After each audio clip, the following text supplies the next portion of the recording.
Hello hi అండి, అందరికీ నమస్కారం. Welcome to Manasa vlogs. అందరికీ మన తెలుగు సంవత్సరాది ఉగాది శ్రీ విశ్వాసనామ సంవత్సర శుభాకాంక్షలు. ఇంగ్లీష్ సంవత్సరం వద్దు, మన తెలుగు సంవత్సరాది ఉగాది ముద్దు.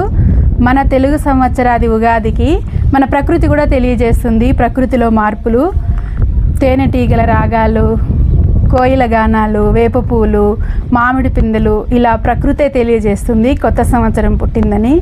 ఇప్పుడు ఇంగ్లీష్ సంవత్సరానికి ఎక్కువ ఇంపార్టెన్స్ ఇస్తారు. అలా కాకుండా మన తెలుగు సంవత్సరాది ఉగాదికి ఇంపార్టెంట్ ఇస్తాం. ఇంకొకసారి తెలుగు సంవత్సరాది ఉగాది శుభాకాంక్షలు. ఇప్పుడైతే మేము ఉగాది పచ్చడి చేయబోతున్నాము. షడ్రుచుల సమ్మేళనం. ఉగాది పచ్చడి మన జీవితంలో జరిగే వివిధ అనుభవాలకి ప్రతీక. ఒక్కొక్క పదార్థం ఒక్కొక్క భావానికి, అనుభవానికి ప్రతీక. బెల్లం ఆనందానికి సంకేతం, ఉప్పు జీవితంలో ఉత్సాహానికి సంకేతం, వేప పువ్వు చేదు జ్ఞాపకాలు, చింతపండు నేర్పరిగా వ్యవహరించే తీరు, పచ్చి మామిడికాయ కొత్త సవాళ్ళు ఎదుర్కోలు, కారం సహనం కోల్పోయే పరిస్థితులు. ఇలా అన్ని కలయికలే మన జీవితం. ఇంగ్లీష్ సంవత్సరాది వద్దు, మన తెలుగు సంవత్సరాది ముద్దు.